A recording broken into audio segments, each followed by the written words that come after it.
إن الذين آمنوا وعملوا الصالحات لهم جنات النعيم خالدين فيها وعد الله حقا وهو العزيز الحكيم. العزيز الحكيم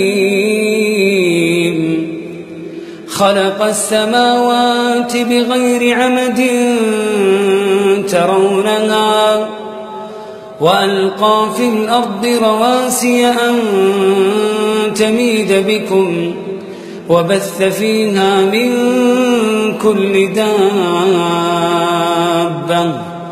وأنزلنا من السماء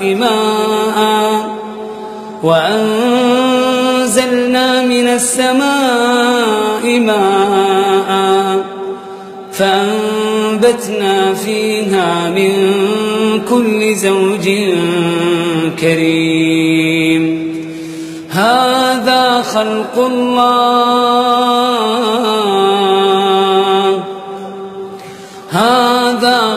الله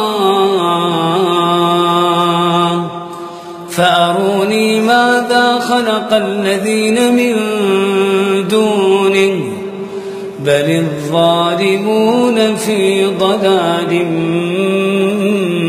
مبين.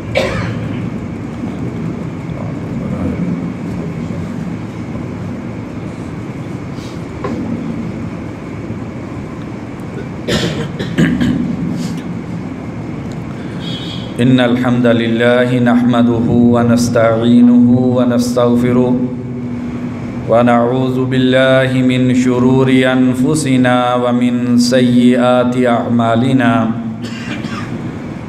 من يهده الله فلا مضل له ومن يضلل فلا هادي له وأشهد أن لا إله إلا الله وحده لا شريك له وأشهد أن محمدًا عبده ورسوله. أما بعد فإن أصدق الحديث كتاب الله وخير الهدي هدي محمد صلى الله عليه وسلم وشر الأمور محدثاتها وكل محدثة بدعة وكل بدعة ضلالة وكل ضلالة في النار. أما بعد فأعوذ بالله من الشيطان الرجيم.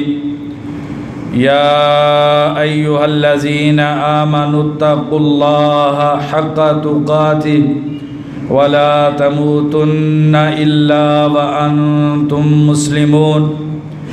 يا أيها الناس اتقوا ربكم الذي خلقكم من نفس واحدة وخلق منها زوجها وبث منهما رجالا كثيرا ونساء واتقوا الله الذي تساءلون به والأرحام إن الله كان عليكم رقيبا.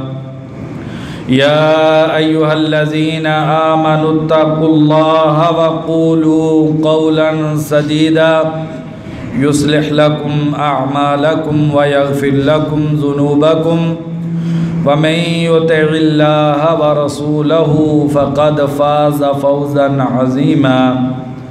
أما بعد فأعوذ بالله من الشيطان الرجيم. وَأَقِمِ الصَّلَاةَ لِذِكْرِي. ہر قسم کی حمد و ثنا اللہ وحدہ لا شریک کے لیے کہ جس نے انسانیت کی معراج نماز جیسی عظیم عبادت میں رکھی ہے. بے انتہا درود و سلام ہو نبی اکرم صلی اللہ علیہ وسلم کی ذات اقدس پہ کہ جنہیں اس نماز میں اپنی آنکھوں کی ٹھنڈک ملتی تھی. کروڑوں رحمتیں ہوں صحابہ کرام پر، تابعین اعظام پر محدثین کرام پر جنہوں نے اللہ تبارک و تعالیٰ کی بندگی کے فرامین آگے والی نسلوں تک منتقل بھی کیے اور اللہ تبارک و تعالیٰ کی انسانی طاقت کے مطابق بندگی کرنے کی کوشش بھی کی۔ گزشتہ 3 جمعے سے نماز کے حوالے سے گفتگو جاری ہے۔ آج اس سلسلے میں آخری جمعے کا خطبہ ہے۔ گزشتہ جمعے کے خطبے میں آپ معزز بھائیوں کے سامنے یہ بیان کرنے کی کوشش کی گئی تھی کہ اگر انسان نماز پڑھتا ہے تو اللہ تبارک و تعالیٰ اس انسان کو دنیا کے اعتبار سے کیا عطا کرتے ہیں۔ آج کے ہمارے جمعے کا موضوع ہے کہ نماز انسان کو دین اور آخرت کے اعتبار سے کیا عطا کرتی ہے۔ قرآن مجید کی آیت کا چھوٹا سا ٹکڑا میں نے آپ بھائیوں کے سامنے پڑھا ہے، جس میں میرے اور آپ کے خالق و مالک نے حکم دیا ہے کہ مجھ کو یاد کرنے کے لیے، میرا ذکر کرنے کے لیے، مجھ سے تعلق کو مضبوط کرنے کے لیے، میرے ساتھ اپنی قربتوں کو بڑھانے کے لیے، میری محبت کو حاصل کرنے کے لیے تم نماز کو قائم کیا کرو۔ حضرت عبداللہ بن مسعود رضی اللہ عنہ بیان کرتے ہیں، بخاری اور مسلم کی حدیث ہے کہ میں بارگاہ رسالت میں نبی اکرم صلی اللہ علیہ وسلم کی خدمت میں حاضر ہوا اور میں نے آ کے آپ صلی اللہ علیہ وسلم سے سوال کیا کہ ای العمل احب الی اللہ، اللہ کے نبی مجھے وہ عمل بتلا دیجئے جو سب سے زیادہ اللہ کی محبت کا باعث ہو۔ میں چاہتا ہوں ایسی عبادت کروں کہ میں اللہ تبارک و تعالیٰ کا محبوب ترین بندہ بن جاؤں، مجھ پر اللہ کی رحمتیں ہو جائیں، میں اللہ کی محبت کا حقدار ٹھہر جاؤں۔ آپ مجھے اس بارے میں سب سے عظیم عمل بتلا دیجئے کہ میں اس کو کر لوں اور اللہ تبارک و تعالیٰ کی محبت مجھ کو مل جائے۔ تو آپ صلی اللہ علیہ وسلم نے فرمایا الصلاۃ لوقتها، نماز کو اس کے وقت پر پڑھا کرو۔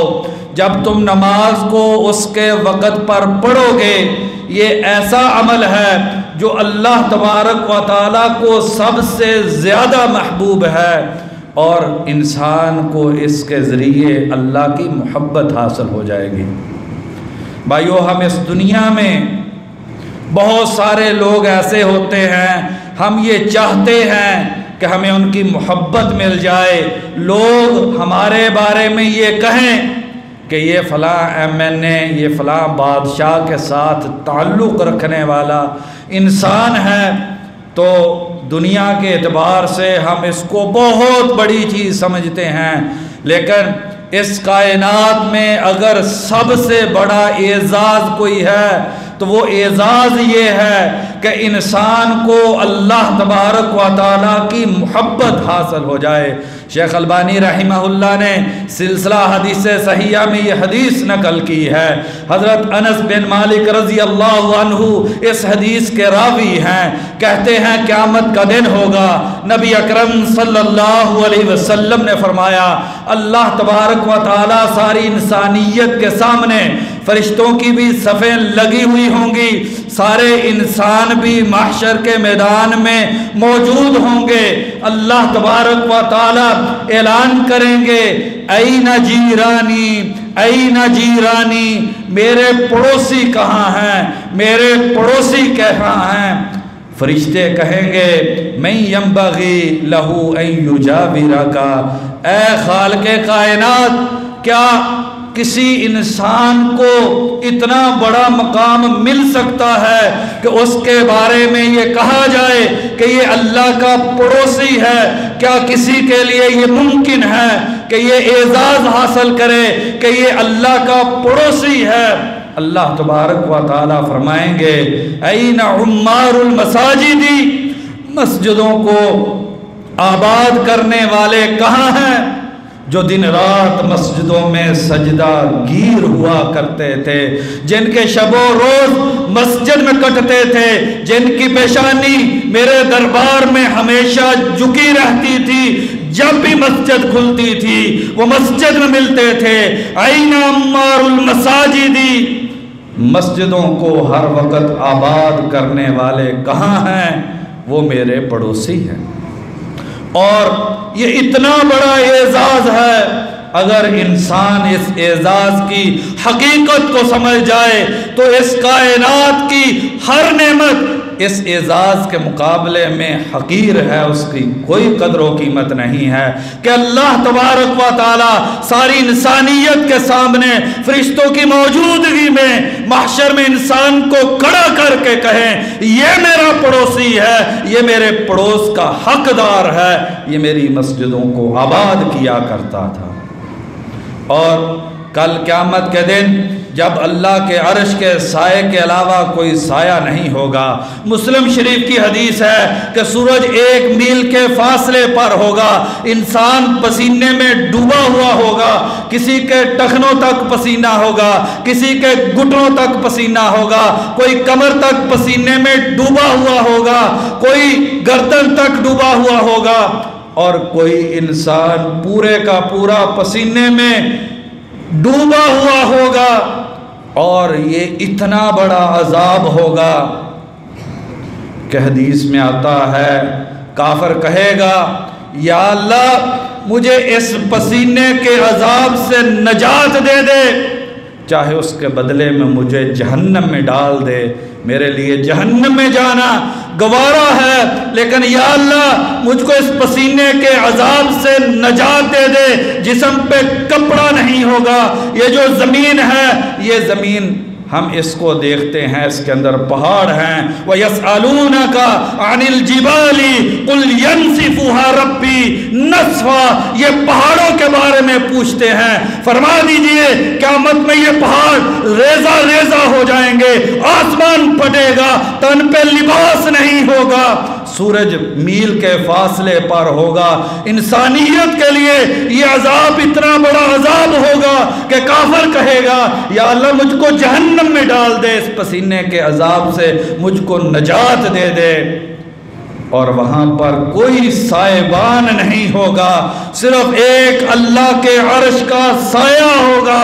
سبعۃ یظلھم اللہ فی ظلہ یوم لا ظل الا ظلہ، اے سی میں بیٹھ کے اپنی زندگی کے شب و روز گزارنے والے اس دن کی گرمی کا اندازہ کر لے۔ اور 7 خوش نصیب ایسے ہوں گے، بخاری اور مسلم کی حدیث ہے، جنہیں اللہ کے عرش کے سائے میں جگہ دی جائے گی، اس دن کی گرمی انہیں کوئی نقصان نہیں پہنچا سکے گی۔ ان میں سے ایک ہے وَرَجُلٌ قَلْبُهُ مُعَلَّقٌ بِالْمَسَاجِدِ، آدمی ہے دل اس کا مسجد میں رہتا ہے، دل مسجد کے ساتھ لٹکا رہتا ہے، یہ مسجد اس کو اتنی پسندیدہ ہے کہ اس کا دل اس مسجد سے نکلتا نہیں ہے۔ اذا خرج، جب مسجد سے نکلتا ہے اسی فکر میں رہتا ہے کہ کب مسجد میں واپس جاؤں۔ علماء نے سمجھانے کے لیے یہ مثال دی ہے، مومن اور مسجد کی مثال مچھلی اور پانی کی ہے، جیسے مچھلی کو سکون پانی میں ملتا ہے، اسی طریقے سے اس دنیا کی مصیبتوں پریشانیوں میں دل کی تنگی، اس سے انسان کو سکون اس مسجد میں ملتا ہے۔ وَرَجُلٌ قَلْبُهُ مُعَلَّقٌ بِالْمَسَاجِدِ، جس آدمی کا دل مسجد سے لٹکا رہتا ہے، نکلتا ہے تو دل میں یہی چاہت ہوتی ہے کب موقع بنے، کب اذان کا وقت ہو، کب نماز کا موقع آئے، میں مسجد میں جاؤں اور جا کے وہاں پر اپنے رب کے ساتھ میں سرگوشی کروں۔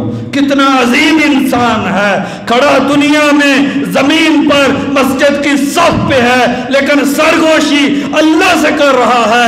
ابو داؤد شریف کی حدیث ہے، نبی اکرم صلی اللہ علیہ وسلم نے فرمایا ان المصلی یناجی ربہ، نمازی جب نماز میں ہوتا ہے اپنے رب سے سرگوشی کر رہا ہوتا ہے۔ ہم میں سے بڑوں کو یہ چاہت ہوتی ہے کہ علاقے کے کسی بڑے آدمی سے بات کرنے کا موقع مل جائے۔ مومن، اگر تجھے اللہ سے بات کرنی ہے تو پھر مسجد میں آ کے اللہ تبارک و تعالیٰ سے سرگوشی کیا کر۔ یہ جو نماز ہے یہ تیرا اور تیرے رب کے درمیان ڈائریکٹ تعلق ہے، درمیان میں کوئی واسطہ نہیں۔ اسی نماز کی لذت کے پیش نظر اویس بن عامر القرنی، جن کو اویس قرنی کہا جاتا ہے رحمہ اللہ، ان کے بارے میں امام شاطبی رحمہ اللہ فرماتے ہیں سید التابعین، یہ تابعین کے سردار ہیں۔ ربیع بن خیثم رحمہ اللہ ان کے بارے میں بیان کرتے ہیں کہ میں نے ایک دن سوچا کہ اویس قرنی کی عبادت دیکھوں، یہ کیسی عبادت کرتے ہیں۔ فجر کی نماز پڑھی، مسجد میں بیٹھ گئے۔ میں نے سوچا کہ اشراق کی نماز پڑھ کے اٹھیں گے، پھر ان سے میں بات چیت کروں گا۔ جب اشراق کی نماز کا وقت ہوا، اٹھتے ہیں، نوافل شروع کرتے ہیں، ظہر تک نوافل پڑھتے رہتے ہیں، پھر ظہر کی نماز پڑھتے ہیں، پھر ظہر سے لے کے عصر تک نوافل پڑھتے ہیں، پھر عصر کے بعد مسجد میں بیٹھ کے اللہ کا ذکر کرتے رہتے ہیں۔ مغرب کی نماز ہوتی ہے، مغرب سے عشاء تک نماز پڑھتے رہتے ہیں، اور پھر عشاء کے بعد سے فجر تک نماز پڑھتے رہتے ہیں۔ اور جب فجر کی نماز پڑھتے ہیں تو میں نے دیکھا کہ ان کی آنکھوں میں نیند کا غلبہ ہے۔ نیند سارا دن نماز پڑھنے کی وجہ سے آنکھوں پہ کنٹرول نہیں رہتا، نیند آ جاتی ہے۔ تو میں ان کی زبان سے یہ کلمات سنتا ہوں کہ کہتے ہیں اللہم انی اعوذ بک من عین النوامہ، یا اللہ میں بہت سونے والی آنکھ سے تجھ سے پناہ مانگتا ہوں۔ اور کہتے لَأَعْبُدَنَّ اللَّهَ فِي الْأَرْضِ كَمَا تَعْبُدُهُ الْمَلَائِكَةُ فِي السَّمَاءِ، میں اللہ کے دربار میں ایسے نماز پڑھنا چاہتا ہوں جیسے فرشتے اللہ کے دربار میں نمازیں پڑھتے ہیں۔ یہ نماز مومن کے لیے اتنے بڑے سکون کا باعث ہے کہ انسان اس کا اندازہ نہیں لگا سکتا۔ جابر رضی اللہ عنہ بیان کرتے ہیں، مسلم شریف کی حدیث ہے، نبی اکرم صلی اللہ علیہ وسلم نے فرمایا مثل الصلوات الخمس کمثل نہر یمر علی باب احدکم یغتسل فیہ 5 مرات، نمازوں کی مثال ایسے ہی ہے جیسے کسی انسان کے گھر کے سامنے سے نہر گزر رہی ہو، اس میں 5 مرتبہ غسل کرے، هل يبقى من درنه شيء، کیا اس انسان کے جسم پر کوئی میل اور گندگی باقی رہے گی؟ جو انسان دن میں 5 مرتبہ نہر میں غسل کرے هل يبقى من درنه شيء، کیا اس کے جسم پر میل اور گندگی باقی رہے گی؟ فرمایا ایسے ہی 5 مرتبہ مسجد میں جا کر اللہ کے دربار میں اپنے سر کو جو زمین پہ رکھتا ہے، اس انسان کے ایمان میں کوئی گندگی باقی نہیں رہتی ہے۔ اسی طریقے سے اس انسان کے نامہ اعمال میں کوئی گناہ باقی نہیں رہتا ہے۔ اور ابو ہریرہ رضی اللہ عنہ بیان کرتے ہیں، مسلم شریف کی حدیث ہے کہ نبی اکرم صلی اللہ علیہ وسلم نے فرمایا الصلوات الخمس والجمعۃ الی الجمعۃ ورمضان الی رمضان مکفرات ما بینہن اذ اجتنب الکبائر، 5 وقت کی نماز، جمعہ کے دن جمعہ کی نماز، رمضان کے روزے، یہ 3 عبادتیں وہ عبادتیں ہیں کہ ان کے درمیان میں انسان جو گناہ کرتا ہے وہ مٹا دیے جاتے ہیں۔ جو انسان 5 وقت کی نماز پڑھتا ہے اس کے پورے دن کے گناہ مٹا دیے جاتے ہیں، اور اسی طریقے سے جو جمعے کی نماز پڑھتا ہے تو 7 دن کے انسان کے گناہ جو ہیں وہ مٹا دیے جاتے ہیں۔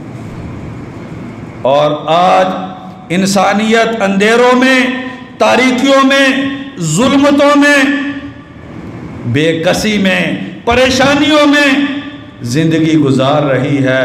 مسلم شریف کی حدیث ہے، ابو مالک اشعری رضی اللہ عنہ بیان کرتے ہیں، الصلاۃ نور، نماز روشنی ہے، جسے اس دنیا کی تاریکیوں میں روشنی چاہیے، جسے اپنی نگاہ کے لیے بصیرت چاہیے، جو یہ چاہتا ہے کہ میرے دل کی آنکھ کھل جائے، میری ساری مصیبتیں چھٹ جائیں، میں ایک بہترین روشنی میں دنیا کی زندگی کو بھی گزاروں، قبر میں بھی مجھ کو روشنی میسر آ جائے، اور پرسرات سے گزرنے کے لیے بھی مجھے روشنی مل جائے۔ الصلاۃ نور، اس انسان کو چاہیے نماز کے دامن کو تھام لے، اس دنیا کی ساری تاریکیاں چھٹ جائیں گی، جو روشنی اس کے پاس ہوگی اور کسی کے پاس نہیں ہوگی۔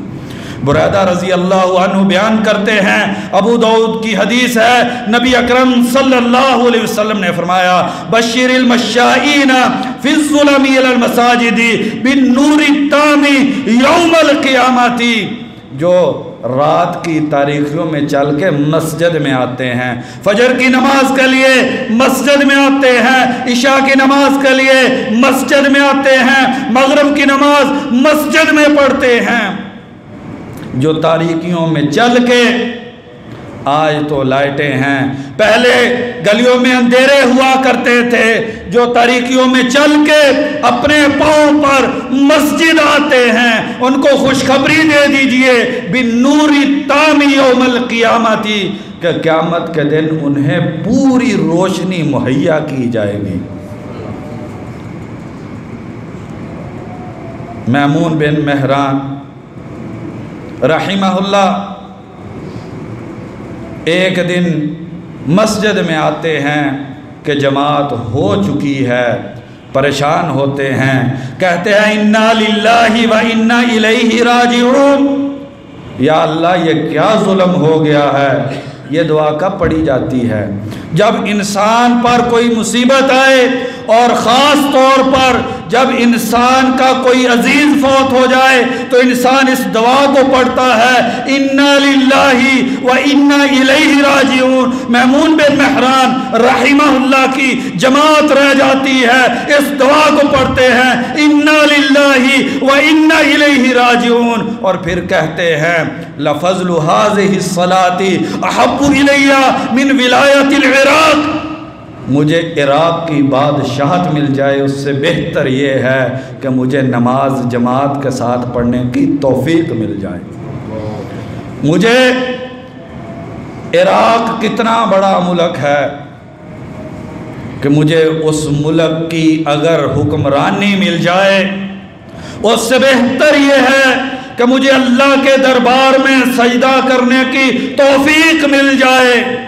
جس کی دکان اسے نماز سے روک لیتی ہے، جس کی ملازمت اور اس کا پیسہ، اس کی محفلیں، اس کے تعلقات کی نوعیتیں جس انسان کو مسجد سے روک لیتی ہیں، تو اس انسان کے بارے میں کیا کہا جائے گا؟ ایک طرف یہ بات کہ عراق کی بادشاہت کے مقابلے میں مسجد میں نماز پڑھنا یہ اللہ کی قسم ہے بہت بہتر ہے، لیکن ہم سمجھتے نہیں ہیں۔ ربیہ بن کعب الاسلمی رضی اللہ عنہ بیان کرتے ہیں، مسلم شریف کی حدیث ہے، کنت ابیت عند رسول اللہ صلی اللہ علیہ وسلم، میں نبی صلی اللہ علیہ وسلم کے گھر میں رات گزارتا تھا تاکہ آپ کی خدمت کر سکوں، آپ کے لیے وضو کا پانی تیار کرتا، آپ کی ضرورت کو پورا کرتا۔ ایک رات میں اٹھا، میں نے وضو کا پانی رکھا، نبی اکرم صلی اللہ علیہ وسلم نے پوچھا کہ آپ کیا چاہتے ہو؟ میں نے کہا مرافقتک فی الجنہ، اللہ کے نبی جنت میں آپ کا ساتھ مل جائے، یہ تمنا ہے۔ فرمایا آوا غیر ذالکا، ربیہ اس کے علاوہ بھی کچھ چاہتے ہو؟ قال ہوا ذاکا، کہا اللہ کے نبی یہی ایک چیز چاہیے، جنت میں آپ کا ساتھ مل جائے۔ فرمایا فَعِنِّي عَلَى نَفْسِكَ بِكَثْرَةِ السُّجُودِ، مسلم شریف کی حدیث ہے، سجدے زیادہ کیا کر، نمازیں زیادہ پڑھا کر، کل کو اللہ تجھے میرا ساتھ نصیب کر دے گا۔ اور جس انسان کو جنت میں نبی اکرم صلی اللہ علیہ وسلم کا ساتھ چاہیے، اس انسان کو چاہیے کہ نماز کی پابندی کیا کرے، نماز کی ہمیشگی کیا کرے۔ صوبان رضی اللہ عنہ نبی اکرم صلی اللہ علیہ وسلم کے آزاد کردہ غلام ہیں۔ آپ صلی اللہ علیہ وسلم اپنے گھروں میں کیسے تربیت کیا کرتے تھے؟ ہم بھی اپنے بچوں کی تربیت کرتے ہیں، ہم ان کو کس طرف لگاتے ہیں؟ ہم ان کے لیے گھر کے اندر کیا ماحول بناتے ہیں؟ اور نبی اکرم صلی اللہ علیہ وسلم اپنے آزاد کردہ غلام صوبان کو کہتے ہیں علیک بکثرت السجود، صوبان نماز زیادہ پڑھا کر، فَإِنَّكَ لَا تَسْجُدُ لِلَّهِ سَجْدَةً إِلَّا رَفَعَكَ اللَّهُ بِهَا دَرَجَةً وَحَطَّ عَنْكَ بِهَا خَطِيئَةً۔ صوبان سجدے زیادہ کیا کرو، جب بھی تم اللہ کے لیے سجدہ کیا کرو گے اللہ تجھے رفعت عطا کرے گا، تجھے اللہ بڑھا دے گا، تیرا مقام و مرتبہ اونچا ہوتا چلا جائے گا اور تیرے گناہ جو ہیں یہ مٹتے چلے جائیں گے۔ سجدے زیادہ کیا کرو۔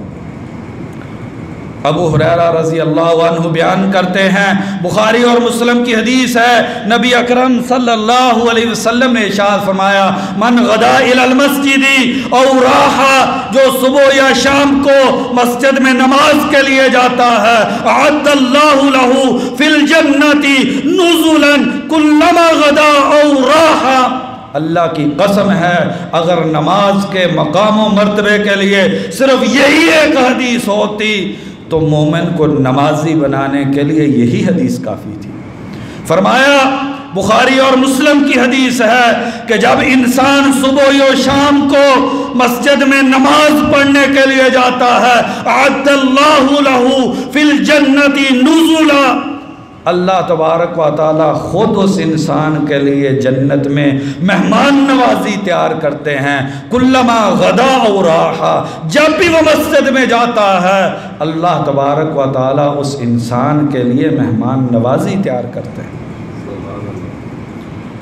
اور ابو ہریرہ رضی اللہ عنہ بیان کرتے ہیں، مسلم شریف کی حدیث ہے کہ نبی اکرم صلی اللہ علیہ وسلم نے فرمایا اذا دخل احدکم المسجد، جب تم میں سے کوئی مسجد میں داخل ہو جاتا ہے فہو فی الصلاۃ، اللہ کا اتنا کرم ہوتا ہے کہ اسے مان لیا جاتا ہے کہ یہ ابھی سے نماز میں ہے، ما کانت الصلاۃ تحبسہ، جب تک کہ نماز اس کو روک کے رکھتی ہے۔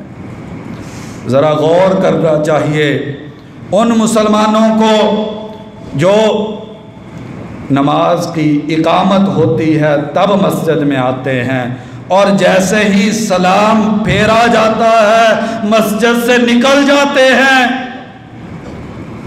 بھائیو ہم کہاں جا رہے ہیں؟ کیا لینے کے لیے مسجد سے بھاگ رہے ہیں؟ وہ کون سی چیز ہے جو میرے اور آپ کے پاؤں کی زنجیر بن گئی ہے کہ ہمیں آخری وقت میں مسجد میں آنے دیتی ہے؟ یہاں پر تو یہ فرمان ہے کہ انسان مسجد میں داخل ہو جائے اسے نمازی تصور کیا جاتا ہے۔ والملائکۃ یصلون علی احدکم ما دام فی مجلسہ، جب تک انسان نماز پڑھ کے بیٹھا رہتا ہے فرشتے اس کے لیے دعائیں کرتے رہتے ہیں۔ کیا دعا کرتے ہیں؟ اللہم ارحمہ، یا اللہ اس انسان پہ اپنی رحمتیں نازل کر دے۔ اللہم اغفر لہ، یا اللہ یہ نماز کے انتظار میں بیٹھا ہے اس کے گناہ معاف کر دے۔ اللہم تب علیہ، یا اللہ اس کی توبہ قبول کر لے۔ ایک طرف نماز پڑھ کے مسجد میں بیٹھا ہے نماز کے انتظار میں، اس کے لیے فرشتوں کی دعائیں ہیں کہ یا اللہ اسے تیری رحمتیں مل جائیں، اس کے گناہ معاف ہو جائیں، اس کی توبہ قبول ہو جائے۔ اور جو نماز کے بعد باہر چلا جاتا ہے وہ باہر جا کے کیا لے رہا ہے، کیا لینا چاہتا ہے؟ بھائیو، یہ مسجد میں بیٹھنا بڑی عظیم چیز ہے۔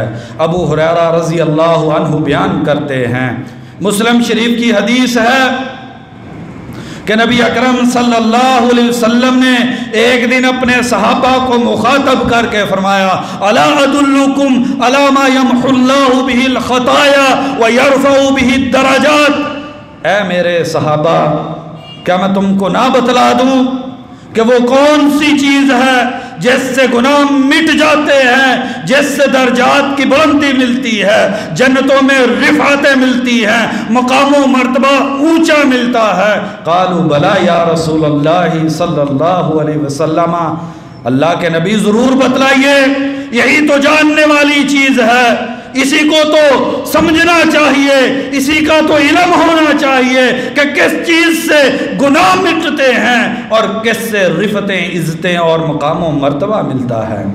فرمایا اسباغ الوضوء علی المکارہ، ناپسندیدگی کی حالت میں وضو کو اچھے طریقے سے کرنا۔ کیا مطلب ہے؟ سردی شدت کی ہے، پانی ٹھنڈا ہے، پانی استعمال کرنے سے جسم جو ہے ٹھٹھراتا ہے، گرمی شدت کی ہے، دوپہر کا وقت ہے، پانی کھول رہا ہے، اس سے وضو کرنا ہے۔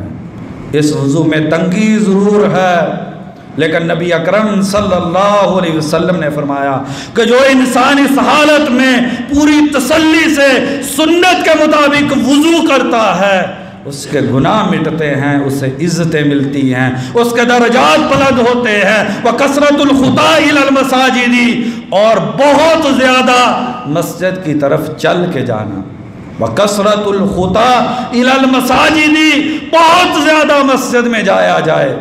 وَإِنْتِظَارُ الصَّلَاةِ بَعْدَ الصَّلَاةِ، اور نماز کے بعد دوسری نماز کا انتظار کیا جائے۔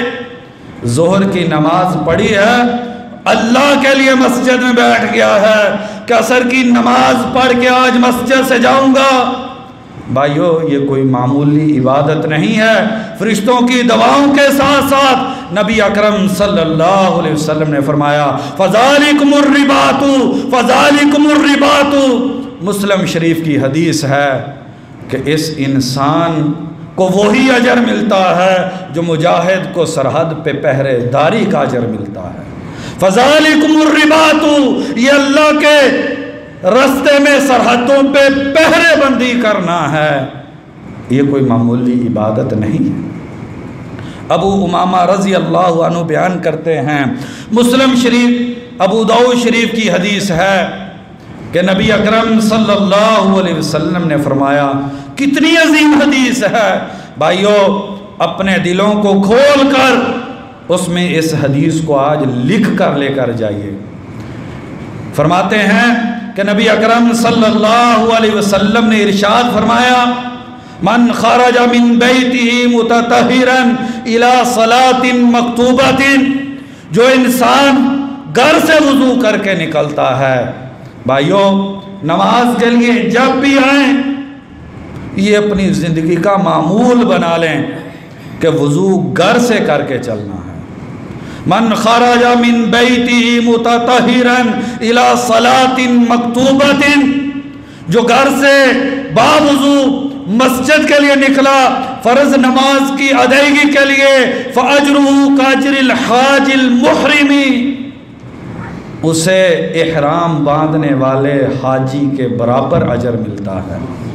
اور فرمایا ومن خرج الی تسبیح الضحیٰ، اور جو چاشت کی نماز کے لیے نکلتا ہے، لا ینصبہ الا ایاہ، صرف مقصد چاشت کی نماز پڑھنا ہے، فاجرہ کاجر المعتمر، اسے عمرہ کرنے والے کی طرح اجر ملتا ہے۔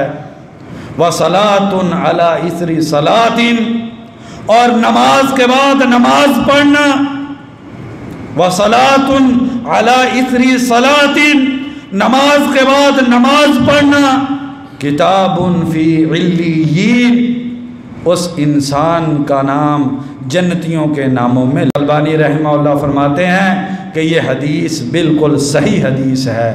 اور بھائیو ہم کو کیا چاہیے؟ عبداللہ بن مسعود رضی اللہ عنہ بیان کرتے ہیں، مسلم شریف کی حدیث ہے، من یرید ان یلقی اللہ غدا مسلما، جو کل یہ چاہتا ہے کہ اللہ سے اس کی ملاقات ہو اس حالت میں کہ وہ مسلمان ہو، اس کو چاہیے فَلْيُحَافِظْ عَلَىٰ هَٰؤُلَاءِ الصَّلَوَاتِ، ان 5 وقت کی نمازوں کی حفاظت کیا کرے۔ جو یہ چاہتا ہے کہ اس کی اللہ سے ملاقات اس حالت میں ہو کہ وہ مسلمان ہو، 5 وقت کی نماز کی حفاظت کیا کرے۔ اور فرمایا ان اللہ افترض لنبیکم سنن الہدی، اللہ تبارک و تعالیٰ نے تمہارے نبی کے لیے ہدایت کے رستے اور طریقے متعین کر دیے ہیں۔ وَإِنَّهُنَّ مِن سُنَنِ الْهُدَىٰ، اور یہ جو نمازیں ہیں یہ ہدایت کا رستہ ہیں۔ اور کہتے ہیں اس جو لوگ اپنے گھروں میں نماز پڑھتے ہیں وہ اس انسان کی طرح نہ ہو جائیں جو نماز سے سستی کرتا ہے اور اپنے گھر میں نماز پڑھتا ہے۔ وَلَقَدْ رَأَيْتُنَا، میں نے اپنے زمانے میں دیکھا، لا يتخلف عنها الا منافق معلوم النفاق، میں نے دیکھا کہ نماز باجماعت ہمارے زمانے میں صرف وہی لوگ یہ کام کرتے تھے جو منافق ہوتے تھے۔ وَلَقَدْ رَأَيْتُنَا، میں نے اپنے آپ کو دیکھا ہے، وَلَا يَتَخَلَّفُ عَنْهَا إِلَّا مُنَافِقٌ مَعْلُومُ النِّفَاقِ، نماز کو جماعت سے نکال کے ہمارے زمانے میں صرف منافق ہی پڑھا کرتے تھے۔ ہمارے زمانے میں جو بیمار ہوتے تھے فَإِنَّهُ لَا يُحَادَ بَيْنَ الرَّجُلَيْنِ، اسے 2 آدمیوں کا سہارا دے کر زمین پر گھسیٹ کے نماز باجماعت کے لیے مسجد میں لایا جاتا تھا۔ بیمار بھی نماز گھروں میں نہیں پڑھا کرتے تھے۔